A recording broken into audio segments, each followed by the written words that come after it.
Prime minister साहब ने फरमाया है कि वाकई चैलेंजेस मुश्किल हैं, डिफिकल्ट हैं, मगर आइंस्टाइन डिफिकल्ट चैलेंजेस से नहीं डरा, तो शहबाज शरीफ भी डिफिकल्ट चैलेंजेस से नहीं डरेगा। अस्सलाम वालेकुम नाजरीन, मेरा नाम उमर है। आप लोगों को वेलकम करता हूं अपने डिजिटल चैनल पर। सबसे पहले दरख्वास्त है, अगर आप लोगों ने चैनल को सब्सक्राइब नहीं किया है तो प्लीज़ सब्सक्राइब कर लीजिए, और अगर आपको हमारा काम और वीडियो पसंद आती है तो उसको लाइक भी ज़रूर कीजिएगा।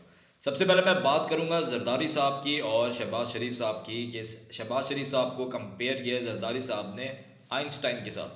अब ये कंपैरिजन उन्होंने क्यों किया है और उनके दिमाग में क्या था, ये तो मेरे ख्याल में वही बेहतर जानते हैं। लेकिन हो सकता है कि उन्होंने ये समझा हो कि शायद ये भी कोई नई थ्योरी निकालेंगे काम करने के हवाले से, या पाकिस्तान की मईशत को ठीक करने के हवाले से, या फिर अपना ऐड और मल्टीप्लाई करने के हवाले से। तो ये किस चीज़ के हवाले से उन्होंने कंपैरिजन की बात बोली है, ये मेरे ख्याल में वही बेहतर समझते हैं। और चैलेंजेस की उन्होंने बात की कि भाई शहबाज शरीफ साहब को भी चैलेंजेस दरपेश हैं जैसे कि आइंस्टाइन को दरपेश थे।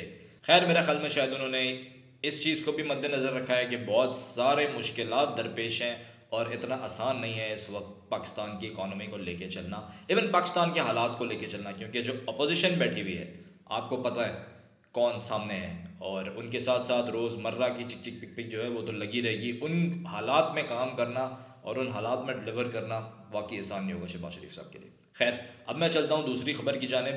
MQM कराची की थोड़ी सी बात करते हैं। तो MQM ने जी आखिरकार बता दिया कि हम दे रहे हैं जरदारी साहब को वोट। मैंने कोई इलेक्शन से पहले भी ये बात कही थी और इलेक्शन के बाद भी मैं बारहा अपने ब्लॉग्स में बात रिपीट करता रहा हूँ कि MQM हुकूमत के साथ ही जाएगी। अब ये जो है ये एक ही सिक्के के दो रुख हैं, चाहे नून लीग हो या पीपल्स पार्टी हो। कभी वो सिक्के को यहाँ से दिखाते हैं, कभी वो सिक्के को वहाँ से दिखाते हैं, लेकिन बात फिर वही आती है मिसाल के साथ, आप कान को कहीं से भी पकड़ें, घुमा के पकड़ें या सीधा पकड़ें, पकड़ तो आप कान ही रहे हैं। हुकूमत में ही उनको रहना है और वो हुकूमत में ही रहेंगे।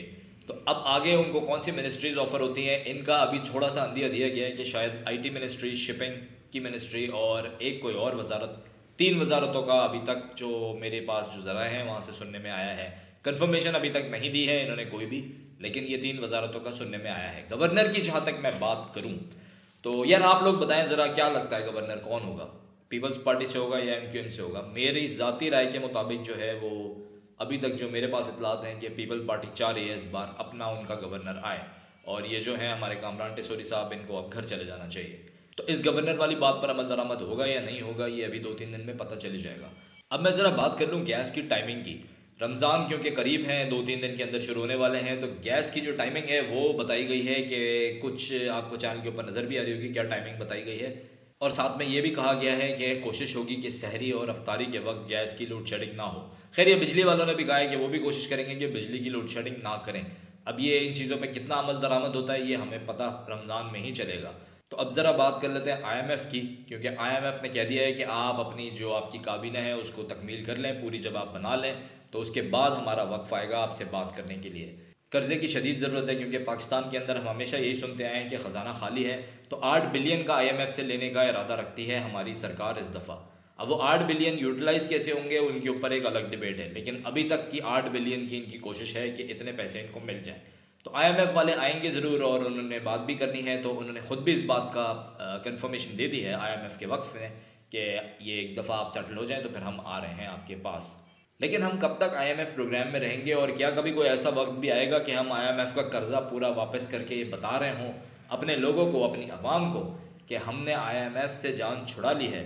तो मैं इस चीज़ को लेकर काफ़ी ज़्यादा होपफुल हूँ, लेकिन मतलब फिर एक चीज़ दिमाग में आती है कि यार कोई ऐसी पॉलिसी, कोई सियासतदान, कोई टीम इस चीज़ के ऊपर बात नहीं करती कि हम IMF से जान छुड़वाएंगे कैसे। अब ज़रा बात कर लेते हैं कोर्ट के फैसले की, जो भुट्टो साहब के ऊपर उन्होंने सुनाया है कि कोर्ट ने एक्सेप्ट किया है कि भुट्टो साहब को फ्री एंड फेयर ट्रायल का मौका नहीं दिया गया, और उन्होंने जो उनकी गलतियां थी वो भी एक्सेप्ट करी हैं। तो इसके बाद सईद गनी साहब ने जो एक तकरीर की है उसके अंदर वो खासे जज्बाती हो गए और उन्होंने ये बात बोली कि उन जजेस को भी सज़ा दी जाए।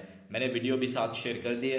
अली भुट्टो ने वापस नहीं आना, करारदाद में ये भी होना चाहिए उन जालिम जजों को, उनकी लाशों को कब्रों से निकालो, चौराहों पर लटकाओ, ताकि मौजूदा जजों को यह एहसास हो सके इस तरह का गुनाह न करें। तो ये एक वो जज्बाती हो गए बयान देते हुए, तो इसीलिए आपके साथ ये खबर हमने शेयर की। मेरे ख्याल में बात उनकी कोई गलत नहीं है। अब थोड़ी सी बात कर लेते हैं डॉलर के रेट की। डॉलर जो है वो अभी तक एक स्टेबल पोजीशन के अंदर ही है, लेकिन फिर भी खबरें ऐसी सुनने में आ रही हैं कि शायद कुछ बढ़ने के इम्कानात हैं।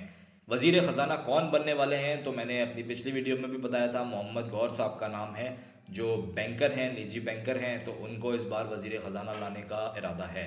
और इसहाक डार साहब जो है उनको वज़ीर ख़ारजा यानी कि फ़ॉरेन मिनिस्टर जो है वो बनाए जाने का इम्कान है, जो पहले बिलावल भुट्टो साहब भी बन चुके हैं ग़ालिबन अभी जो PDM की हुकूमत थी उसमें। तो बाकी और वजारतें किस किस के पास जाएंगी आपको तमाम तफसीलात से आगाह करते रहेंगे। आपने क्या करना है, चैनल को सब्सक्राइब कर देना है, कर लो यार सब्सक्राइब, कुछ नहीं जाता।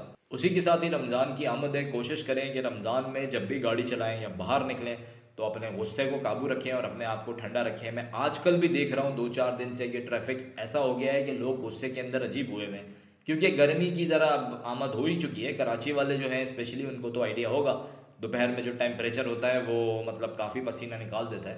तो कोशिश किया कीजिए कि अपना दिमाग, अपना मिजाज ठंडा रखें, क्योंकि जो दूसरा है अगर उससे गलती हो भी गई है तो कोई जानबूझ के गलती नहीं करता, थोड़ी सी बर्दाश्त अपने अंदर पैदा कर लें।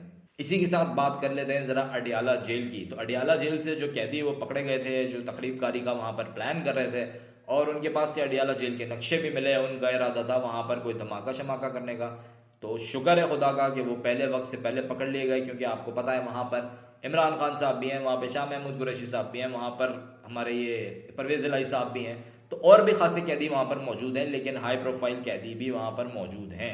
तो अगर इस तरीके की कोई भी चीज़ हो जाती तो मेरा ख्याल में ये एक बहुत बड़ा क्योस हो जाता और इसको फिर इसकी भरपाई बहुत मुश्किल हो जाती। कराची के हवाले से भी थोड़ी सी बात करूँगा कि जो आजकल छीना झपटी की वारदातें बहुत ज़्यादा हो गई हैं, वो मोबाइल छीनते हुए गोली मारने का बहुत ही कॉन्सेप्ट आम हो गया है। मैंने पिछली वीडियो के अंदर दरख्वास्त भी की थी कि अगर कोई डाकू बरादरान भी इसको देख रहे हो तो भाई गोली मत मारा करो यार, तुम्हारी दूसरी दिहाड़ी लग जाएगी, गोली मत मारा करो। मैं लोगों से भी गुजारिश करूँगा कि यार आप थोड़ा देखभाल के निकलें और देखभाल के जाएं। देखें, अब अगर ये बोलें कि भाई लॉ एंड ऑर्डर ठीक होना चाहिए, तो वो कब ठीक होगा ये तो मेरा ख्याल में मुझे भी नहीं पता, क़यामत से 2 दिन पहले हो शायद, ठीक है, आपको भी नहीं पता।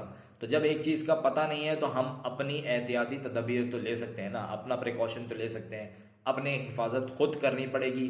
थोड़ा देखभाल के निकलें, बग़ैर वजह के कोई भी ऐसी जगह ना जाएं जहां पर आपको लगे कि आपके साथ वहां पर कोई मुस्तहिक आ सकते हैं आपका फ़ोन लेने के लिए। अगर आपको वीडियो पसंद आए, दोबारा बोलूँगा, चैनल को सब्सक्राइब कीजिए, लाइक कीजिए। अल्लाह पाकिस्तान का हामी नासिर रहे।